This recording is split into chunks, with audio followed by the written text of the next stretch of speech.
Listen, share, rate, and subscribe to Hip Hop Marvels podcast, available on all podcast platforms and apps and streaming services. Available on Pandora, Apple Podcasts, Spotify, Google Podcasts, and more. We got it locked from your block to the comic shop.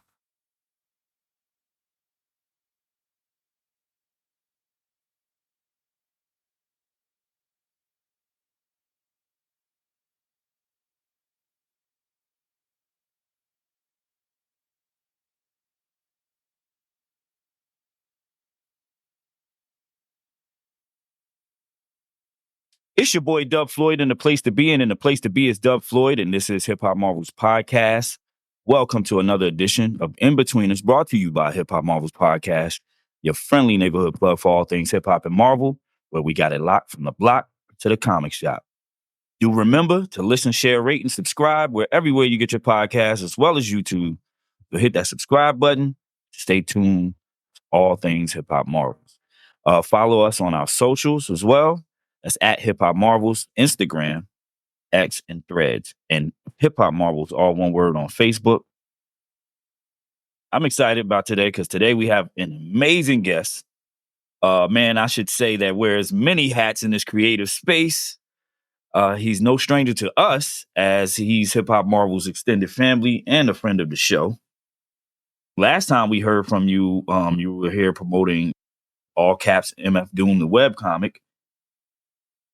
That was with yourself, Maya Williams, one time for Maya. And then was with Sean Mack, super dope illustrator, graphic designer. And yeah, so, without further ado, today's guest is Troy Jeffrey Allen. Welcome to Hip Hop Marvels again.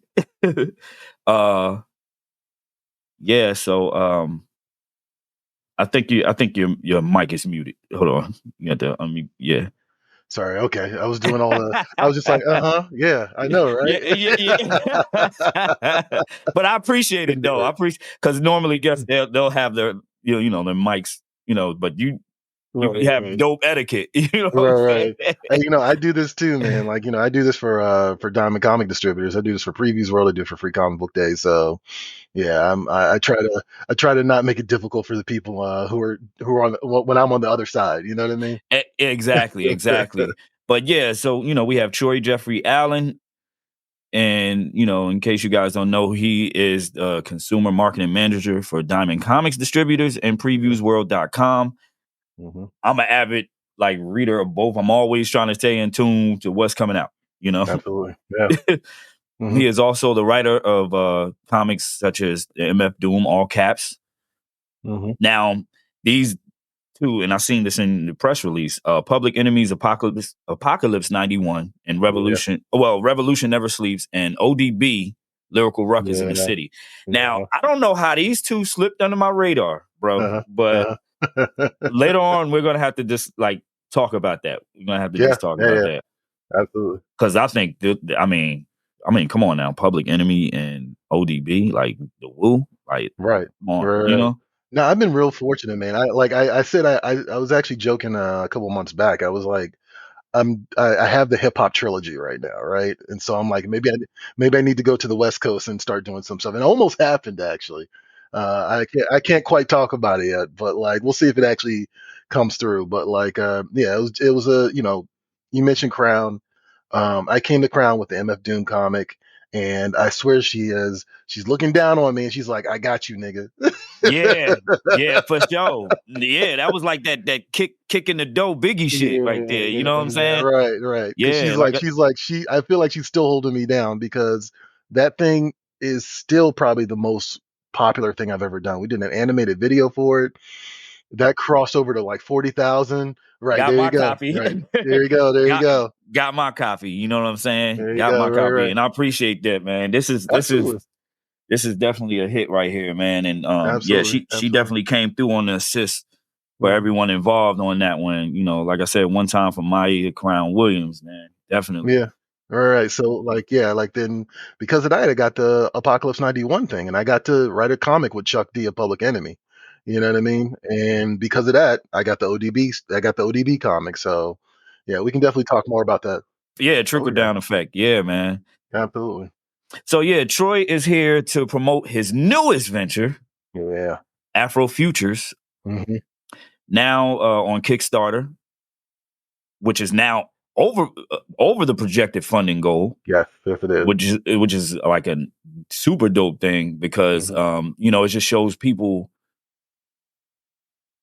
in tune with what you got going on, and Yes, they absolutely. want to see something new, Yeah. and we're Yeah. gonna we're definitely gonna dive deep in on all of the different elements that you kind of implemented in this whole run right Oh here. yeah. But Yeah. so yeah, he's here to promote his newest venture, which I think it's a gumbo. Personally, it's like a Mhm. gumbo of all of my favorite forms of artistic Oh expression yeah. and No. storytelling. Yeah. Yeah. I'm getting vibes of in the press release, there was mentions of heavy metal magazine, Mad Yeah. magazine, Uh-huh. and also to me, I'm a anthology type dude. Mhm. Like I love like the old storytelling shows where there's like a host Yeah. and then they're giving you 3, 4, sometimes 5 different Oh yeah. stories. Oh yeah. Yeah. Yeah. A lot of Everything from them. like sorry, I'm like what, like the Tales from the Crypt or One of Twilight my Zone favorites, movie yes, or yes, Twilight Zone, Creep Show. Creep Show. There you go. Yeah. There you Yeah, go. Creep Show, Yeah. Yeah. where you have this like host, this intriguing host, Mhm. and they're just kind of just like they have their own thing going on. So you're intrigued Yeah. by that. They have Right. their Right. story. It's like a story within the story, right? Yeah. Uh-huh. And then you get into the little, sub stories, which Right. make up That's the right. The whole whole thing. experience. So Yeah. yeah, the whole experience. So Mhm. yeah, I'm getting a lot of that Twilight Zone Oh, stuff like that. yeah. Yeah. And No, absolutely. yeah, and you combine that with like, like the heavy metal, the Mad magazines, and then you combine that with a DJ, Yeah. you know what I'm saying, master of ceremonies. Yeah. Yeah. Then Yeah. you combine that with hip hop, Yep. you know what I'm saying? Then you Mhm. combine that with old school black, I would say like old school black myths, Yes. Yeah. Yeah. Yeah. Yeah. because I'm seeing names like John Henry, Yeah. Absolutely. Very well. Yeah. Ace Harlem, Yeah. you know what I mean? Mhm. There's even and this is one I was super intrigued by, the Josephine Baker, where she's Mhm. like an agent, bro. Like Yeah. what? Yeah. Yeah. Yeah. Yeah. No, that's like a lot of this stuff is it really is about propping up black myths. Uh so much of what I've noticed, I'm a pop culture junkie. And I think you can relate, right? Same, yeah, same And here. Yeah. so, my job really pushes me to be knowledgeable about everything, even the things I'm not that into. You know what I mean? So, if you ask me about Chainsaw Man, I can tell you about Chainsaw Man, even though I haven't really seen it. You know what I mean? Right, right, right, So, right. and part of that is also just like, it's not just the pop culture consumption aspect of it too. It's the myth making, the myth building. You Exactly. know, it's why did this person make this thing? What was it? What were the circumstances that made this person create this thing in the first place? Why does this thing in particular, like, whether you're talking about Batman or Superman or MF Doom, why does this thing still have legs after all these years, right? And that's something that I've always been obsessed with. I think it probably started around the time I got into Star Wars, because I really started to understand how George Lucas applied different historical myths to make something that was this was a New Hope, and how he tried to pick and choose and drop all these little elements in it that really gave you this mythological epic. So yeah, I've been kind of always locked into that ever since then, and it's been kind of my guiding light to like how can I, and I've been thinking about this for a long time, how can I bring these black characters to the forefront? How can I make sure that their line is extended? Because I really do feel like part of our role as creators is to be custodians of mythology. And I think that's important. Yeah, exactly. Yeah, I think, and you're right. It's extra important. Yeah. We, And it's still a good thing. We tend to, especially with a lot of indie comic companies, we tend to want to create our own characters to get out there, and that's great. Mhm. Mhm. But there's a lot of lost stories out there. A There's lot. a lot of lost stories and I'm loving what you're doing, because it's like you're picking up where these guys left off. Yeah. You know what I mean? Uh, John Henry, I would equivalent that to that's like I don't know. well, No, go ahead, when go ahead. well, no, I mean, well, for me, like, really, like, the angle there is like, he's if Thor, Thor is considered a mythological figure, right? There you go. You That's know? it, and that was in the corner of my brain. I was trying to think of a character similar to that, and Oh yeah, that's a yeah. great you know. But yeah, go Mhm. ahead. No, no, no, absolutely. And like, yeah, Thor is considered a mythological character. And, you really have to kind of like examine the idea of why is he mythological? Well, there's a folkloric aspect to him, right? And so John Henry, like John Henry was a real person, and he became this mythological figure through the Ballad of John Henry, him taking on the steam drill machine. And there have been like black artists, white artists have made like songs about him throughout the years. Everybody from Johnny Cash, to Rosetta Stone, and so, I'm sorry, not Rosetta Stone, Rosetta Tharpe, and then on top of that, like just like the reappropriation of that character, like everything from like Steel, Right. to Right. it's an ongoing thing, and even Greg Elise right now has a comic about John Henry, um, and yeah. So this idea of John Henry, as what I'm doing here is presenting him as a superhero, right? But this idea that like, okay, maybe if we just really believe in something enough, they become mythological, right? Which is kind of the basis for how Marvel treats Thor. He's a god. He comes to Earth. People are like, "Oh, wait, you're real?" you know, Right, right, right, right? right. And so from there, he starts having adventures because people are just sort of like, people are acknowledge his that he exists, but they also look up to him. And so that's kind of what we're doing with John Henry. We're saying like, okay, we're going to acknowledge that he actually exists because we believe in him, and because we believe in him, he can do damn near anything. Anything, Right. exactly. Hey, Yeah. yeah, that's awesome, man. Hmm. And like I said, I think it is just as important as us creating our own characters. You know what I Yeah. mean? And by Absolutely. our own, I mean just from our imagination, because I'm in tune with a plethora of different black indie comic companies as well as Hmm. comics. Hmm. So what inspired you to come up with Afrofutures? I know you gave a little bit of Yeah. the black myths, and what inspired you to come up with that. What, Mhm. like, the project as a whole, what inspired you? It's there's a couple of things that happened all at once, right? Well, I definitely had the MF Doom comic happen, and then Public Enemy comic happen, like kind of like in short order, right? And I have for the longest time been the type of I'm the type of writer that I plot to music. You know, I listen to a lot of movie scores, like a lot of movie scores. Like I'm like sitting there, I'm like, can I pluck out a movie score for you real quick? Like, like I got a bunch of vinyl sitting here right now, but I listen to a lot of movie scores. And so part of that is, there you go. Well, actually, no, that's Fiend Gray. Never mind. Oh yeah, hey, that's another dope album. That's another dope album, right? Exactly. Right. But I listen to movie scores because I want to pace stories. Actually, here you go. Oblivion, which is that Tom Cruise movie, the M83 soundtrack. Um, and so you know, that helps me pace the story out. That helps me find the rhythm of the story. And I've been doing that since 2008. Like, and if I'm not good at anything else, I've been good at pacing story. Right, right. Right. Right. And that's the thing I always get complimented on is like, okay, you know the rhythm of a plot. You know what comes next, what comes last, what comes, and I think I picked that up probably because I was a big fan of John Woo, like when he was coming up. And John Woo's whole thing was that he would pace action sequences to music. That scene in Face Off where they're playing like I think it's like the Peter Pan song and they're doing the shootout. You know what I mean? Yeah. um, Wow. So that really always resonated with me. And I used to work in a comic book store, and I used to play music all the time. I wouldn't say I was a DJ, but I was always looking for new stuff to play. And like people would come in, and we became the shop that played music. Like, you know what I mean?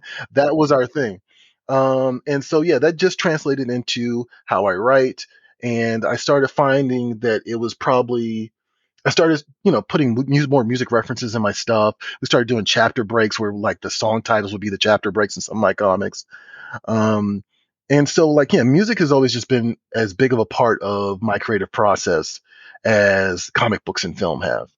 And I hit a point where I did the MF Doom thing, and I had been spending like let's see, the MF Doom thing was 2021. I probably had spent the last 12 years kind of writing for other people, and I never really written something for myself.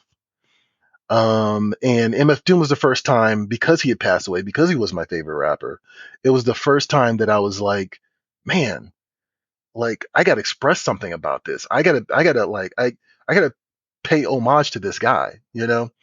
And it did very well. And it kind of told me like, okay, Troy, now's the time that you have to really own what you make. And it's still taking, of course, work for hire, right? But I promised myself that the next thing I did was going to be me. And slowly but surely, a couple other things happened. I'm also a filmmaker, so I worked on a documentary for the Smithsonian Channel, as a production staff, for a documentary about Afrofuturism. And I was really fortunate. It's really funny how things kind of come back around, man. I swear. I was really fortunate because like we were on location at the Watergate, and we're sitting in one of the dining spaces, and we're recording George Clinton, and we're recording Vernon Reed, right? And they're talking about Afrofuturism. And I had heard this term before. I had a book about Afrofuturism, that I actually loaned the producer. And I was sitting there like watching it and listening to him. I was like, okay, so Afrofuturism is it's really about imagining our further self, right? And the restrictions of genre don't really apply here, right? And so it really got me to start thinking more and more about what I could do to play in that space, and what that looks like from my perspective. And I invited music. I invited hip hop elements immediately. I think probably that was like 2020. Actually, it was 2020, and then the pandemic happened. The whole production shut down. So I was kind of just listless for a while, and I started just asking my friends of mine. Like I was like, "Hey, you think you can design this robot character? I think she'd make a good host. I don't quite know what I'm gonna do with it. I didn't have the name of the book yet or anything like that, but I was just inspired, you know? Right, right. And then it kind of just became a snowball effect, man. It just went from that to, damn, I really wanted to do this superhero comic about these superheroes saving President Obama during the inauguration from zombies. And I never made it. So I'm like, maybe I should just put it in here. And that is literally the John Henry Ace Harlem story, you know? Um, and and then like, I invited the 808 thing, and, I was just inviting all this stuff that I had ideas for, including the Josephine Baker story, which I've been And thinking we're I had going to for talk about 20 years. Yeah. Yeah, we're gonna talk Um, about that too, because yeah. that's unbelievable. Like Yeah. I'm seeing Josephine Baker standing there with like a gun and shit, and I'm like, wait a minute, what? Right, So right. you definitely got to explain that one to me. Yeah. I mean, again, like a lot of this stuff has been sitting in my brain for a long time. I've been working on other people's stuff, so I haven't been pulling the trigger on this stuff, you know? I went to Spy Museum when I was in high school. I'm in the DC metro area. So I went to Spy Museum when I was in high school, and I discovered that Josephine Baker was in the French Resistance during World War II. And I also was, right. And I also was a huge fan of Indiana Jones. I think Indiana Jones is cooler than Star Wars. I got to be real with you. Like I love all that pulp stuff. Like I love that, like those, the old school like dime store novel, serial film stuff. That stuff. That Um, era type stuff. Like I mhm. I noticed like some like the noir type vibes too, or whatever. Like Oh yeah. detective, like Oh uh yeah. what what's my man back in the day had What all of movie? he had all of the crazy villains. Oh, Dick Tracy. Yeah, shit Yeah. like that. You know what I'm Right, saying? right, I right. love Yeah. shit like that. Yeah, Yeah. yeah, yeah. And I mean, truth be told, Ace Harlem really does read that All Negro Comics #1, which is the first book that Ace Harlem shows up in, right?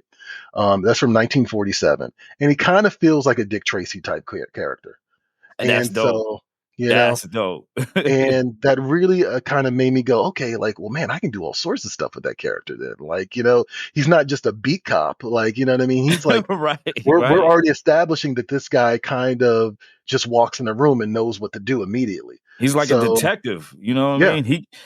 He could be in the running to be like Batman at one point. You know what I'm well, saying? Like, that's kind of what we do. Like with the Ace Harlem story, um, which is called All Negro Squad, by the way. and I love With that the, name. That's just like straight to the point, right and to the just point, like, you know what I'm saying? Straight to the point, and just like, don't fuck with us. right You know what I'm saying? Like at the same time. at I the never same seen it. time. Yeah, I never seen it like or heard like a straight to the point type name for a crew. But Hmm. when you hear it, it's like them niggas will fuck you up. You know? Right, exactly, Oh, exactly. Negro Squad? Oh, they coming? Oh, okay. Right. You Okay. know what I'm saying? Exactly. Exactly. Justice Yeah. League of America sounds like they're going to try to play nice with you, right? The Right. Avengers, they need a reason to be there, right? But the All Negro Squad, The all they're gonna, Negro Squad, my they're gonna niggas? punch you in the face. You damn skivvy. You know what They're I'm going they're saying? gonna dig into your shit for sure. Right. um, but yeah, yeah. So like all that pulp stuff, I really do feel uh is the groundwork that gets us to superheroes, right? Batman, Dick Tracy, and the Shadow, they all come from that pulp That pulp, yeah, backdrop. that same, Yeah, yeah, you and know I what I mean? love that shit. I Yeah. love that shit. You know what Hmm. I'm saying? Um, Espionage, spy type right. shit. Yeah. Hmm. I'm over here. I'm over here. I got Mickey Spillane books over here, man. Like I'm over here. I like like I just love that stuff. And I saw an opportunity to kind of do that with Josephine Baker. And so what we have here in Afrofutures is we have what isn't the full story that I was gonna tell, but I want to do an introduction story to this idea of Josephine Baker as a spy, right? And so it's called The Secret Files of Josephine Baker, and it takes place after World War II, but she has more work to do, and I'm kind of Mm. leaving it at that. Mm. You I know? can't wait. I can't wait to Mhm. read it. I'm a big Frank Miller fan. Yeah, He that's follows awesome. those tropes as well. You know, Hmm. with a lot of his characters, from everything from like the Sin City vibe to the Yeah. spirit, Oh stuff yeah, like that. Yeah. So that's like his wheelhouse. yeah, yeah. And Hmm. I'm excited to and that was, like I said, looking at the whole lookbook and everything. I Hmm. ran across, Josephine Baker, and I see her was like standing there, like just looking like she's ready to take on the world and shit. I'm like, Yeah. yeah, this is my type of shit. Um, how long would you say a project of this magnitude takes, and like how long did it take you and your team? You know what I'm saying? Because I can Yeah. imagine that Mhm. it this I mean, this is not no fly by night thing. Like No, you not at have all. a team, you have different stories. So yeah, how Yeah, long would right. Like, yeah, I'm not the only person writing a story in here. We have several stories. One is a story called Telephone, which is a reinterpretation of the Erykah Badu song about Jay Dilla. We do kind of like a mm, supernatural fantasy thing with that, right? There's a story called Lucy and Percival, a love story, which is kind of like Christine meets Akira, if you can oh believe that. wait a minute, Um, Christine meets the cure. yeah, right. Wow. I'm interested already. You had me at Right. Christine and the Cure. Like for real, But man. all that process, right? Getting there, is a long process. And like one of the things I kind of came out of the pandemic thinking about, and I was also thinking about this when I went into the pandemic, is there's got to be a better way to get stories to people, to package stories to people, and sell stories to people that doesn't involve me going to endless conventions throughout the year, right? Because you know I was looking at you're looking at the dollars and cents, and you're like, the convention's making money. Yeah, you but know where's my cut at? You know what I where's mean? No, seriously. exactly. Yeah, seriously. And then and then you start to see conventions are like, oh, we'll charge you to do a panel, and it's like, I'm not playing this game with you guys. Right. um and so I walked into 2020 right before the pandemic, already thinking about these things. And again, it was just like a perfect storm. I was just sort of like, well, I really think that a magazine would be really cool to do, and I really think the heavy metal 2000 AD stuff is like really cool. So let me try to bring that back because no one's really doing that anymore. And uh, it's a cycle, it's a process. And so I really got the ball rolling on this thing about 3 years ago. I was getting ready to Yeah. ask you that, because Mhm. you mentioned the pandemic. I was going to ask you, did you actually start during the Mhm. pandemic? But I Mhm. mean, you just said 3 to 4 years. So yeah, that's about Right. right. Right. And that's Right. the Right. perfect time to start. 'Cause, we were all stuck trying to, Right. Right. Right. with our brains turning. You know what I mean? Trying to come up with Right. dope ideas. So yeah, Mhm. man. And I think maybe that's what it was. My brain just needed space to start thinking Right, about those, you know. right. So yeah. Yeah, because we deal with so many things day to day, and then when the pandemic hit, it was like everything is just Yeah. blindsiding us from left to right, and Right. Mhm. especially for creatives, Mhm. because as a creative myself, like I found Yeah. myself in limbo, man. Like I Yeah. Yeah. didn't, Yeah. because dealing with so many, like real life shit, pretty much. You know what I'm Right. saying? Right. Yeah. Yeah. Yeah. And no, I mean, and I'll be real with you, man. Like, I mean, I lost family members. I lost my mom during this time. And like we lost Crown during that time as Yes, well. yeah, we sure You did. We know. sure did. Yeah, yep. Um, and so like, yeah, I just had a moment. I was like, all right, Troy, stop fucking around. Like, you got something to say, and it's like I'll be damned if I'm going to leave this planet and not have something to say. You know. So major motivator there as well. So yeah, it was just a lot of elements, man. Like, I mean, like I told you, I thought that Josephine Baker story 20 years ago, and I have notes still from 20 years ago, for that story. The All Negro Squad, I thought about that in 2012, uh, when I actually went to one of the inaugural balls for President Obama. I live in the DC area, Right. Yeah. and So you're yeah, right up in that neck of the woods. So you know. right. And it just so happens that I was dating a girl who who knew a guy who was on one of the staff for Obama's campaign and second campaign, and so he was like, "Hey, can I crash on you guys' couch? And I'll just give you these tickets to the inaugural ball." So we went, you know. Hey, I'll take it. You know what I'm saying? Right, Like for right, real. Yeah, I'll right. take it. But yeah, they got the wheels turning on that as well. And I had never done a superhero thing before, so I was like, I want to do a superhero thing, but I want to do it like the stuff that I like. I want to do it like the Authority, like that's what I want to do. Like, you know what I Right, mean? right, right. Yeah. I want to do the Ultimates. That's the kind of superhero story I want to do. Yes. Yes. That's And crazy you mentioned the Ultimates too. mhm, As a Marvel fanatic, that was one of yeah, yeah, oh yeah, that yeah. story. Yeah. That team, I'm a that big squad, everything. Like, everything, right? yeah. I'm a big fan of Mark Millar, warts and all. Yes. Like, Yep. I know some people don't love this stuff. I love Kick Ass. I love all that stuff. I love Nemesis. I'm still waiting on a Nemesis movie, man. Yeah, I'm, right, you know what I'm saying? Still waiting on a Nemesis movie. Went out and right. when he bought Nemesis back Hmm.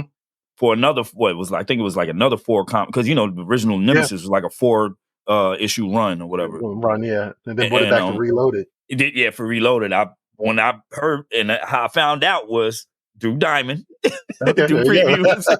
I said, yeah, I'm taking my ass right to the comic shop to cop There that. you But go. Yeah, yeah, and it was a lot of fun. Mark Millar is definitely one of my favorites as well. Yeah, Mark Miller. I'm a huge Grant Morrison fan. I'm a huge Christopher Priest fan. I like, sorry, I like writers who do sarcasm really well. So that kind of gives you an idea of what All Negro Squad is going to be like. They don't particularly like each other. They have to work together, right? Yeah, And and see, I was gonna ask, was there like some comedy elements in it too? oh yeah, Like, oh yeah, you yeah, got, because there's a character like John Henry.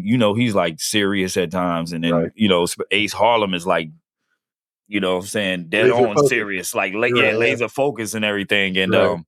so I was wondering if there's gonna be any comedic aspects Oh to yeah, the story. 100%. Like I'm definitely one of those people. Like the I see the merits of stuff like the Zack Snyder DC stuff. You know what I mean? I see why there's an audience for that. I see why that stuff exists. That's not how I want to engage with superhero comics. Like superhero stories. Like, I like them to be, like I said, the pulp stuff. I like the big fun stuff, the big crazy stuff. And so, Yeah, like and so yeah, I already knew that if I did a superhero book, it was going to be, kind of sarcastic, kind of smirky, right? Uh, the characters are always going to be talking shit. Yeah, but You know? it's a representation of hip hop also Yeah, that you incorporated. You know what I'm saying? exactly. Hip hop is all of those things. You All know, of yes, those. we get serious, but Mhm. you also have like MCs like a Redman or like people that get Oh funny. yeah, Even yeah, yeah. Doom is Even Doom. funny. You know what Absolutely, I'm saying? Yeah, absolutely. Yeah, as serious as an MC as Doom it was, yeah. his joints were like funny. Some of the Yeah, stuff he no, would say, you right, right. know. No, absolutely. So yeah, Yeah, no, so, I yeah, the all those yeah, no, I mean the hip hop elements, it's not just visual, you know what I mean? Like for me, it's really there's also that additional layer of, you know, spirit is spiritual though, spiritual, and really. inviting Yeah, those inviting the elements of hip hop, yeah, inviting those actual elements of exactly. hip Yeah, hop. that soul, the soul Yeah, of it. Yeah, right, right. most Like, over here we call it Jonin, right? right, That's what we call it in DC, right, right? right, right, But I right. mean, like, at the same time, it's like, the characters are kind of like, doing their own diss tracks on each other throughout the entire story. That's what You exactly. You know? know what I'm saying? Because you have that element, and we just came off the cusp of like one of the greatest back and forths in hip hop history. Right. You know what I'm Yeah. saying? Uh, So yeah, that definitely fits, and I like how you interweave it. It's not like yeah. forced. You know what I'm No, saying? no, no, no, no. I think it's dope. The artwork is bananas. Yes. You know what I'm saying? I see you got like you have like 3 different variants. Yes. One of my favorite ones, I think, it's one of the ones that I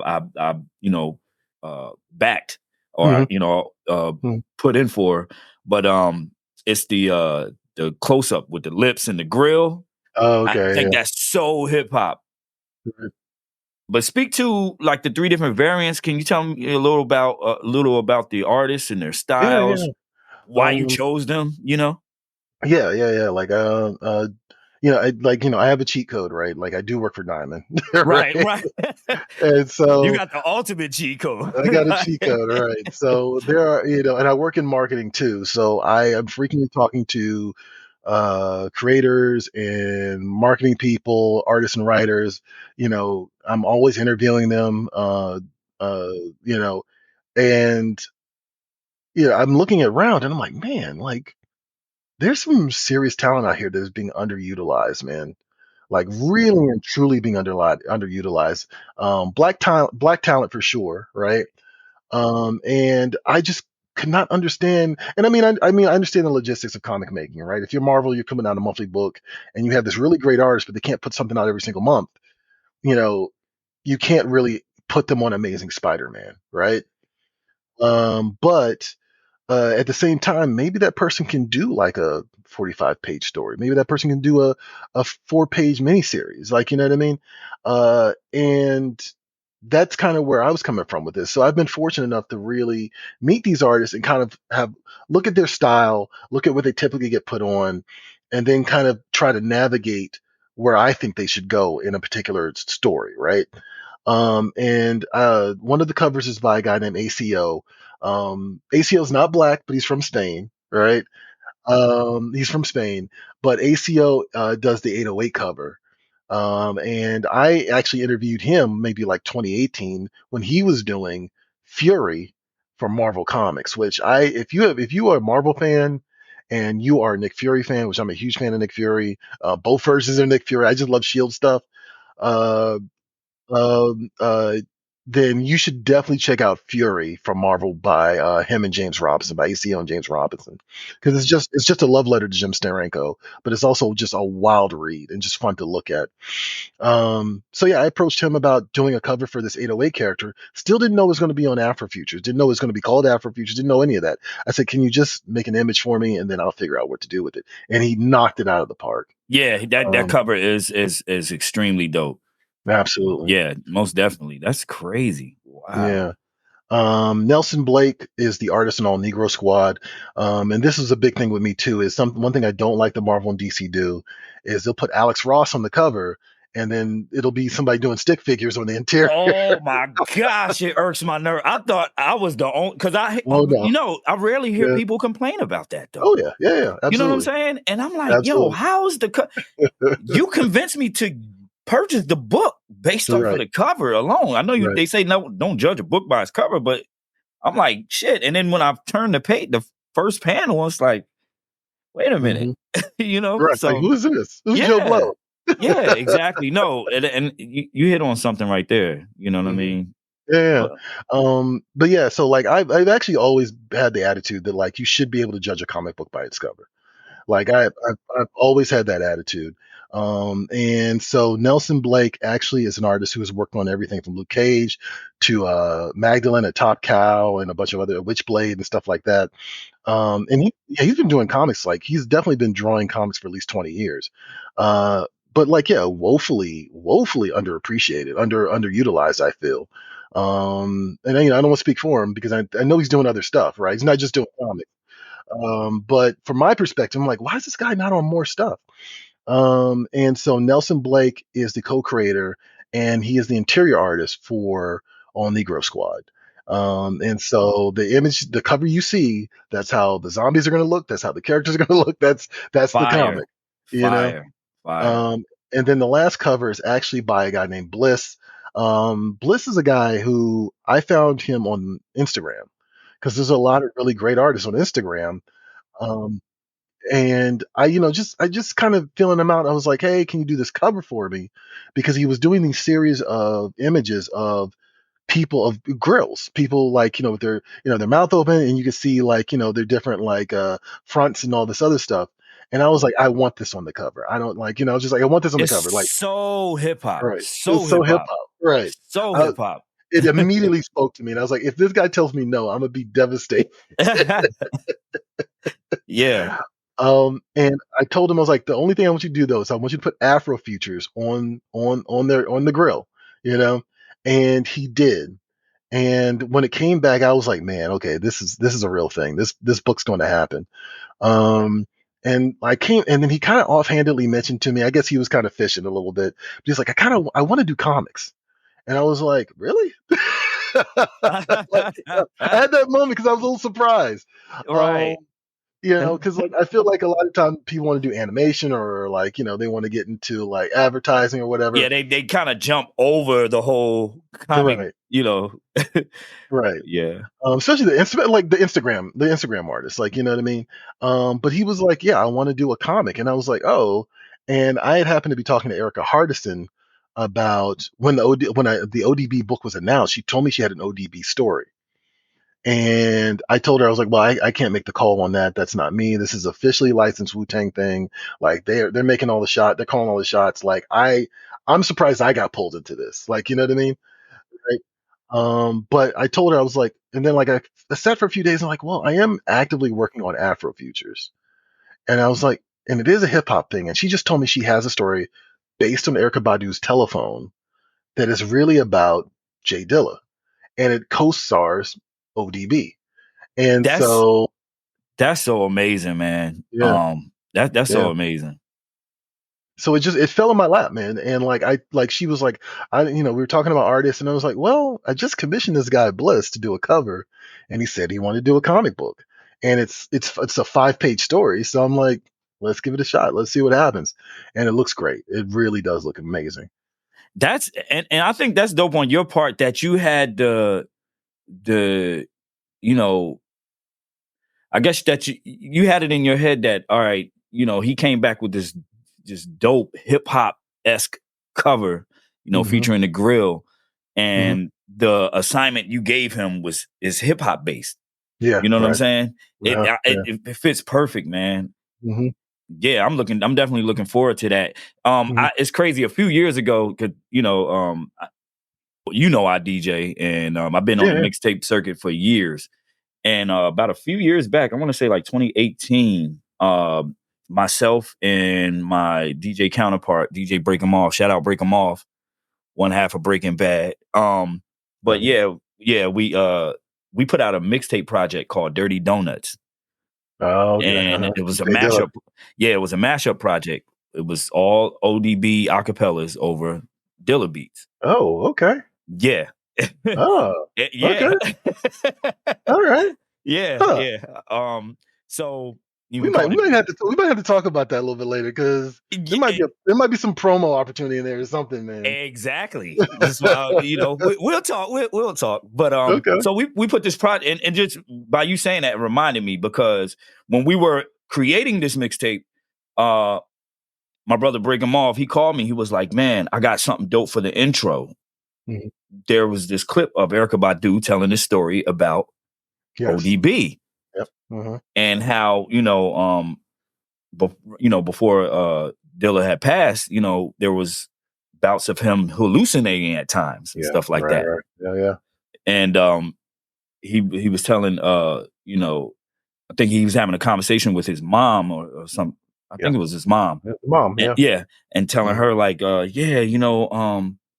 I got to get up with ODB. You know what I mean? Like, he told me to get on the red bus and not the white bus or something Yeah. like that. Like, Yeah. you know what I'm saying? And Mhm. Erykah Badu was telling this story. Yeah. You know what I Mhm. mean? So we Mhm. used that as the intro to the mixtape. And Yeah. yeah, man, it's just like those two. And Dilla always said he wanted to work with ODB. Like, Right. Yeah. Yeah. so that's why that's one of the reasons why we did it. Because could you imagine, like, if them two actually really got the Yeah. closest thing I think we got to ODB on the Dilla beat was the Woo Ha remix with Busta Rhymes. Oh, think right. Yeah. I think Yeah. that's Yeah. Yeah. it, really. That's it. Like, Right. I Yeah. mean, Yeah. as far as him putting his real vocals on a Dilla joint, I Yeah. could be wrong, but if my mental Rolodex is correct, I think that's the only time. It may be, some other time after that. You know Yeah. what I mean? But I mean, I'm sure there's like another mixtape out there that maybe I'm did sure something, that, you know. yeah. But But I'm saying, like, while he was, while ODB was alive and mhm. still, out there producing music, putting music out, I think I don't know. I could be wrong. Hip No, hop no, no. Marvelites, if I'm wrong, Yeah. let me know. Emails down below. You know what I Right, mean? right. If But anybody's gonna know, you guys will know. right. Right, right. Right. But yeah, I think that's super dope, man. And that Yeah, yeah. your artist, man, all of the variants are dope. Yeah, yeah. And I can't wait to get my No. hands on them, man. No, Like, no, it's a I mean, it really is meant to be like a showcase of Black artistry, right? Like, we really push this idea of, you know, Black creative expression really can't fully function in a corporate environment, right? And like I wanted to create a space, an independent comic space where they could do that, you know. And so I had to promise myself that my usual heavy-handedness, right, right. isn't gonna apply here. I'm gonna apply it to myself, but I'm gonna Right. let them do what they need to do, right? Exactly. And yeah, like it's really is meant to be just that. I mean, that's a lot of why we're tackling the subject matter we want, because we really want to talk about Black creative expression. That's why the Josephine Baker story fits here, because she is an artist. She's a dancer, a singer, a sex icon, right? That's why the characters of Ace Harlem and John Henry are here, because again, Ace Harlem was a creation from All Negro Comics, which was like a Black comic, fully staffed, like the talent pool was Black, right, and an independent comic. So I feel, from my perspective, I owe it to them to make sure that that character stays in the limelight. Um, Same thing with John Henry. Like, John Henry wasn't a musician, but at the same time, John Henry has been adopted by musicians for decades, Black and white, right? Uh, Jay Dilla, Erykah Badu, ODB. We have an article in the magazine. There's like 3 articles in the magazine. One of them is about Timbaland's attempt to take the vocals of deceased artists and use them with AI to make new songs, right? Wow. There's another Okay. article. There's an interview in there with a Black manga artist named Gigi Murakami. So again, Black creative expression. That stuff needs to exist, needs to live, and I feel very passionate about that. And like, I think it's really important that we showcase these talents to people and make sure that they understand, like, Black people in a lot of ways created pop culture, right? For sure. and and we're going to continue pushing the envelope because that's what we do. Exactly, man. I want to talk about, and before we started, we were talking about. I was mentioning to you how on Instagram, you had some references to Chrome Erotica on your stories and everything. And I was talking about how sexy 808 is, So it's one sexy robot right there. You know what I mean? So talk to me about how, first of all, how'd you come up with that name is super dope. Number one, 808, like you can't get no better than that. Yeah, just talk to me about, your how'd you come up with the concept? Well, I know you said you had that concept for a while before, producing this magazine, but explain to me, during that time, how that concept come about. I mean, I have to give that to Mervyn McCoy. Mervyn McCoy, I have been wanting to work with him for a long time. I run a publishing company. It's really a comics, an art studio called Rexco, which is where this book is coming out from, and where the MF Doom book came out as well. And the co-owner and I, we've been doing a book called Fight of the Century for years. Probably a little too long, but Right. we've been doing this comic Fight of the Century, and he has an ongoing collaborative process with this artist named Mervyn McCoy. Mervyn is Jamaican. He currently lives in Florida, and I've been wanting to work with Mervyn for a long time because Mervyn has always told me that his biggest influencers are guys like Frank Whiteley and Kevin Maguire in terms of comic book artists. And when you see his stuff, you are immediately like, I totally see this. This thing looks like this. His artwork looks like it's moving, it's breathing. It looks so wildly creative. And Mervyn, I was like, we basically assembled her like a robot, like, you know what I mean? Like almost like and I told him, I was like, I'm thinking this, I'm thinking this, I'm thinking this, I'm thinking this, and Mervyn was like, okay, cool. I gave him a pin board of all these different elements that I was just thinking about, you know. I gave her a little origin story. I even wrote specs, like you would see for a car or something like that. Wow, that's Yeah, like legit. And Mervyn came back to me with some designs. Him and his wife Nikki McCoy came back to me with a few designs. And we kind of like nailed it down pretty quickly.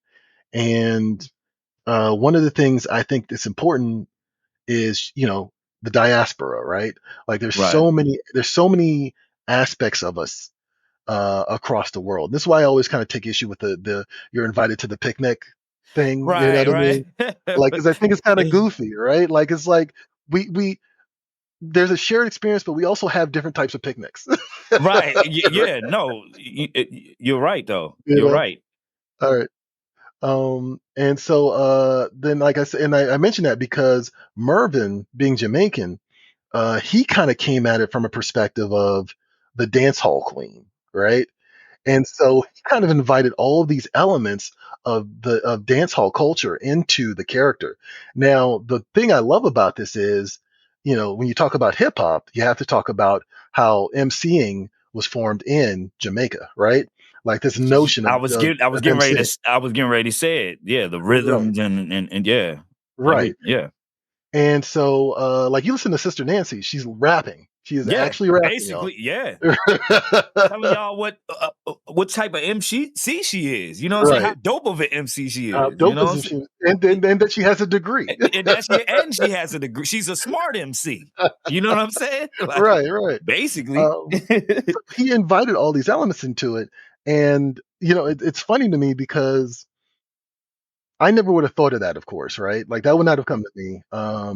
But then like I'm starting to show people this, and I always get these two different. I get more one than the other, but typically I get like, oh, that's dope, right?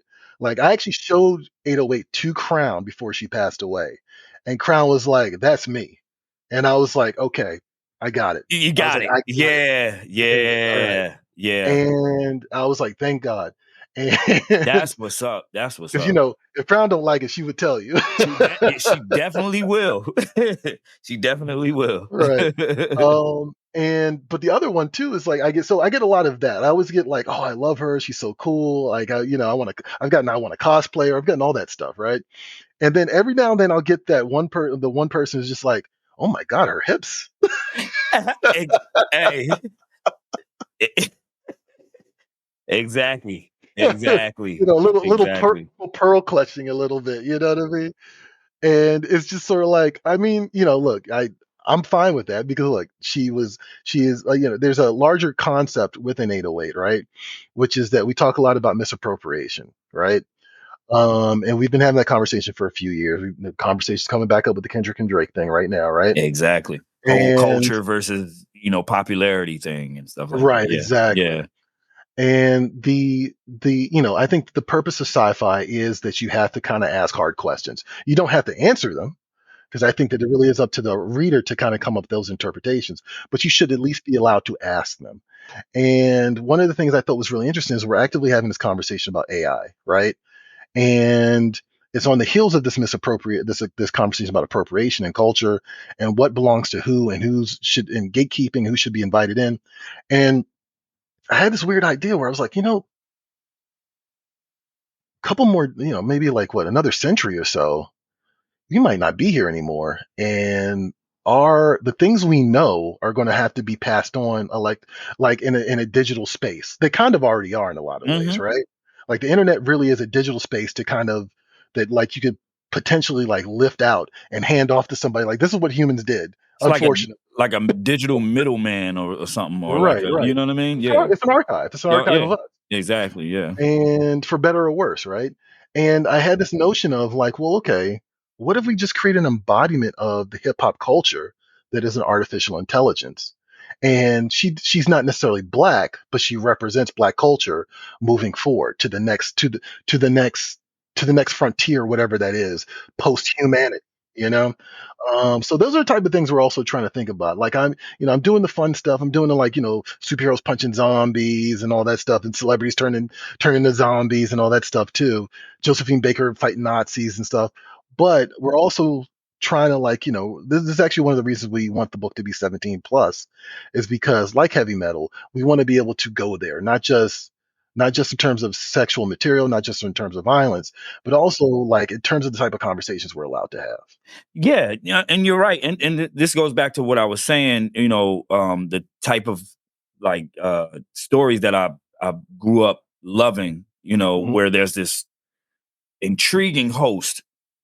Yeah. And we want to get to know, like, of course, like you mentioned, a lot of the stories in this magazine sound super dope. But at the same time, I want to get to know who 808 is as well. Right. Yeah. And the way you just explained it, I think we're definitely we're in for a ride, man. You know what I'm saying? And it's Mhm. like double the treat though. You know what I'm Yeah, saying? right. I get to Mhm. know about this dope host who's like a DJ, you know what I Yeah. mean? And Right. Right. I love that aspect. Right. Like it's Right. like a mixtape. You know what I Mhm. mean? It's Mhm. like a No, it does. yeah, Yeah. it's like a mixtape, and that goes back to all of the elements that I like love in this. You know Mhm. what I'm saying? Mhm. Hip hop. You get Yeah. all of the elements of hip hop within this thing. Oh You yeah. get Absolutely. these black myths. You Mhm. get black politics with Obama and stuff being Yep. in there. You get the culture as a whole. It's a Culture time as a whole. capsule. It's a Oh time yeah. capsule. It is. No, I mean, like, yeah, it's coming at from different angles. And I mean, you get this, and like, yeah, you really do get the breadth of blackness. And we don't tackle everything. Hopefully, like as if this goes really well, right? And like I want to point this out, the Kickstarter is fully funded, but the more people that see this, the more likely it is that I can duplicate this. You know what I mean? That I can do issue 2, issue 3, issue 4. So I encourage people to share this and also like support it. But it really is like about the breadth of blackness, right? From everything from Josephine Baker, like we got a little bit in there with Billie Holiday, and like in the 808 story, all the way to Jay Dilla and Erica Badu and the future. Like what that may potentially look like. So it's again, that is to me, Afrofuturism is all about imagining not just our future selves, but imagining our furthest selves. So I'm all about like, truthfully, I'm all about like let's jump, let's just hurdle past the conversations about diversity and equity and inclusion because I just want to get there, you know?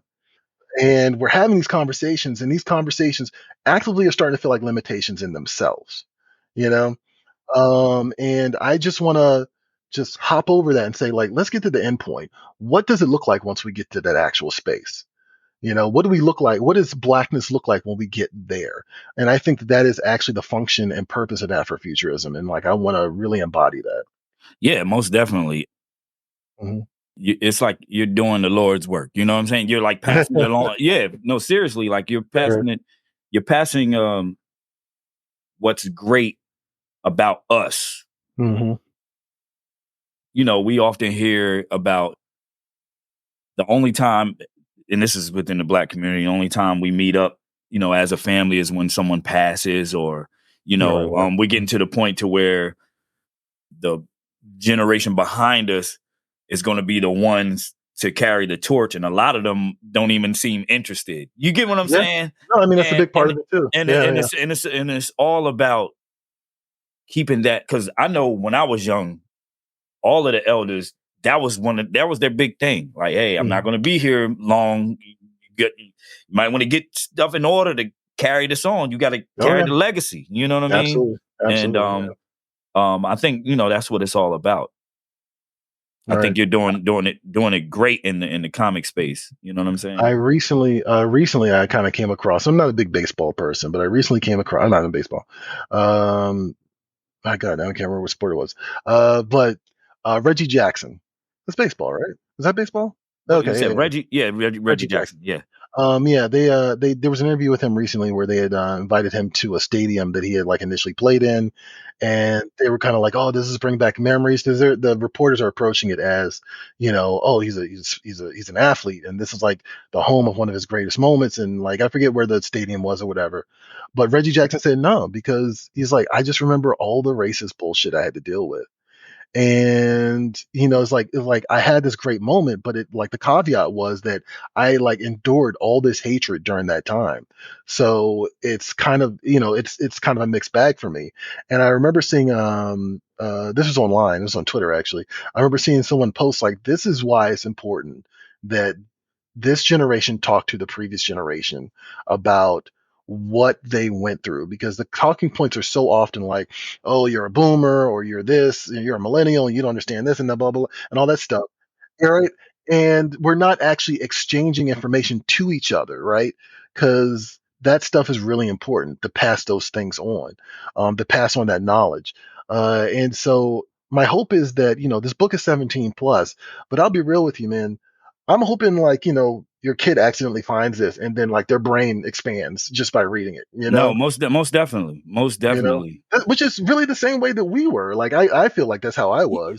Hell, shit, the shit we read when we were, young. I mean, it wasn't given to us now. It Like, was not given to us. it wasn't, my mama didn't just hand me like a heavy metal or nothing like that. She didn't just No. hand it. No, I had to find it. Right. So And that's my attitude is like, I don't, my whole thing is like, yeah, let people be exposed to this. I think that if we do this right, it really will make people kind of see things almost three-dimensionally. I'm hoping, right? right, yeah, most Um, definitely. and that's important, man. I really think that's important. I was reminded recently that I saw RoboCop when I was 7 years old, and I could swear to you it was a horror movie until I saw it when I was older. So Right. sometimes it's just like that, man. So Sometimes yeah, I think we need that yeah. exposure sometimes, Oh yeah, man. yeah, And it's okay. It's like it's the same way with this podcast, right? yeah. We often put up like, but we are hip hop marvels, right? We talk about Right. hip hop, we talk about Marvel comics specifically, and anything else independent in between. So we often we often say that the equivalent to the parental advisory sticker on albums is like what the comics code little Yeah. sticker Oh yeah. is on the Mhm. same, you know what I mean? Now, Absolutely. You're right. those are two rating systems or whatever. They Oh kind yeah. of ward kids off and stuff. Mhm. But like, going back to what I said, we didn't pay attention to that. You know what I mean? You know what I mean? Albums I bought as a kid or a young teen with the parental Right. advisory on it. Right. Didn't give a shit. You know what I'm saying? Didn't And give it's a the shit. same thing Did with this not. podcast. We cuss, we talk about outrageous things, but we're reflective of hip hop because hip hop is expressive. Yeah. We don't bite our tongue. We tell it. We try to tell the truth. We report. We report the streets. Yeah. You know what I mean? And that's everything that's embodied in Afrofutures. You know what I mean? Absolutely. So, where can people catch you? Mhm. You know, socially, website, and where can they find Afrofutures on Kickstarter? Like, you know, give them all of that information so they can, because we're trying to spread the word, man. You're past the funding goal. The projected funding goal is past the margin. So we're trying to get more people in tune to what you got going on. So yeah. No, absolutely. You can follow me at TJA Comics. That's pretty much what Twitter, Facebook, Instagram, and that's it. I'm a little too old to be on TikTok, and I don't want that. I don't want to deal with that. No TikTok and no what's the other one that the kids be doing, Snap and all of that. Yeah, Snap. Snap. I don't know. If you're my age and you're a Snap, you need to cut that shit out. You're doing something wrong. You know you are. Exactly. But also, like in terms of Afrofutures, definitely just head on over to Kickstarters and type in Afrofutures. It's all one word. You can see it right here on the underneath me on the bottom third, right? And yeah, like I mean, it's just a wild ride, man. And I really do hope that, truthfully, my goal is that like you don't actually put this in a long box. My goal is that you want to put this right on your coffee table and thumb through it periodically. You know what I mean? Just revisit it. Like, I really am trying to create an experience. You mentioned mixtapes. This is meant to be kind of like a visual mixtape, a sort of concept album in magazine form. So yes, yeah, definitely that. And if anybody knows, I said it plenty of time on this podcast. If anybody knows me musically, I love concept albums, especially hip hop concept albums. So the fact that you said that, let me ask you, because I meant to ask you this earlier, because you have the medium of a magazine. Have you ever thought about like taking this to the big screen or taking this to like, as a television show or animation or anything like that? Because I can definitely see this being a series where you have 808, she's talking her shit, you know what I mean, getting into her bag, and then she's presenting these dope ass stories, you know what I'm saying? But I don't see it on like primetime television. You know what I'm saying? I see this on like, like a Max or some shit like that, or like a, you know what I mean? So have you ever thought about that? No, I mean, well, the part of also the DNA of this is stuff like Love, Death, Robots and Toonami and Oh, Toonami, yeah, nice. There's a little bit of that in that Adult Swim, like that stuff is also baked into this as well. I mean, I do think the folly of a lot of creators now is that they start trying to build things for TV and movie deals, right? I think that that's a mistake, and you kind of can read those comics where you're like, all right, this is just a pitch, you know,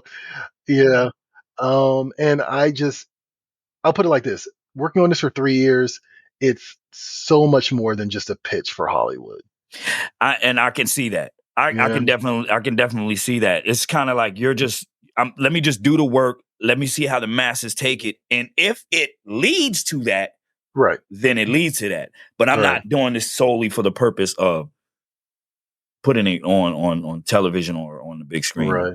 And I think that's a true approach. I definitely rock with that. I mean, truthfully, I'm challenging myself a couple of times to put stuff in there that's like unadaptable. And I think we both mentioned Mark Millar. I think that's probably the issue with the Nemesis project. Right, yeah. Right, yeah. Like, hey, what? The boys is getting away with a lot of shit. You know what I mean? But Nemesis was brutal. So I don't know, man. Like, on another level. Yeah, exactly. You know what I'm saying? So, but yeah, no, I definitely dig that take that you're just solely, doing it for the readers, man. Give us something for a change, Give us readers something for a change.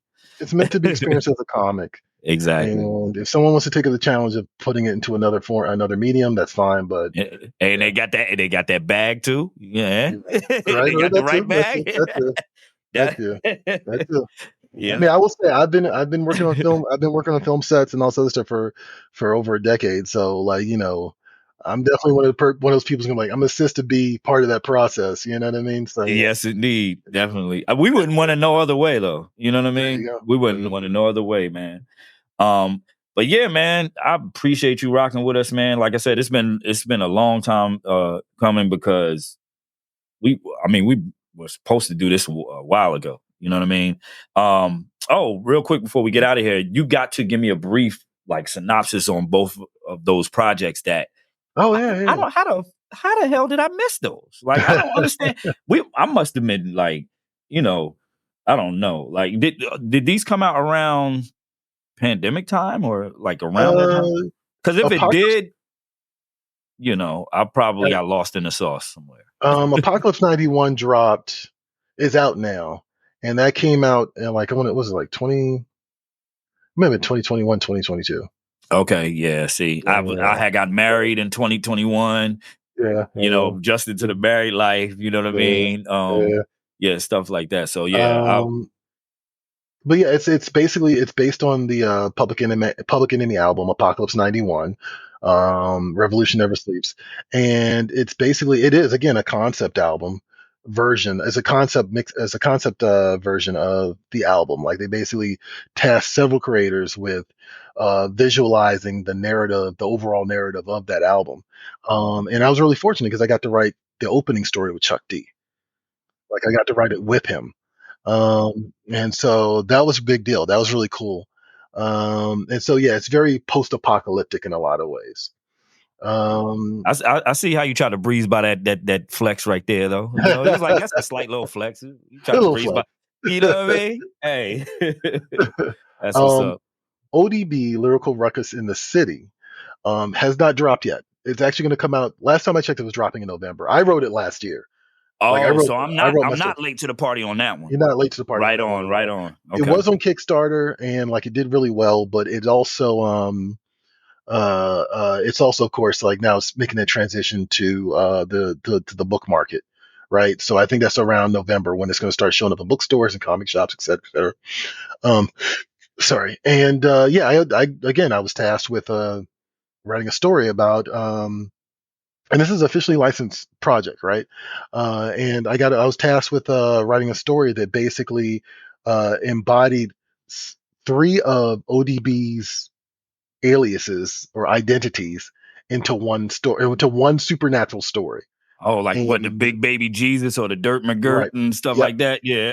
Big Baby Jesus, yep. Dirt McGirt. Was it Big Baby Jesus, Demon Flow? Demon Flow. Right. And then oh yeah, I'm sorry. So I got to do the two. That's what it was. I did two. And so I'm also a big Evil Dead fan. So when I pitched it to them, I was like, I want to do Evil Dead, and they were like, all right. Yeah.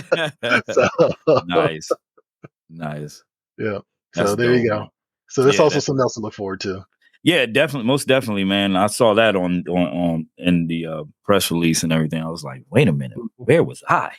But I'm glad I'm not too far behind on the curve when it comes to the ODB story. So I'll definitely be looking out for that. Mm-hmm. Can't wait till I get my hands on this Afrofutures. Thank you. I'm gonna have to send it to you to get. Oh well, I don't know if it comes autographed or whatever, but I'm gonna have to send it to you if not, to get it autographed and everything. Okay. But yeah, man, like I said, I appreciate you, tapping in with us. We are going to talk after the broadcast and discuss some things. But yeah, man, ladies and gentlemen, this is TJA Comics. Afrofutures is now on Kickstarter. Please head on over there to support and run these numbers up. For sure. We're trying to get because I saw your post the other day. It was like, yeah, the backing is good, but we need these numbers ran up. I want those numbers in the triple digits. That's right. We need to run these numbers up. So yeah, let's get on over there to Kickstarter and support most definitely. Mm-hmm. Remember to listen, share, rate, and subscribe everywhere you get your podcasts.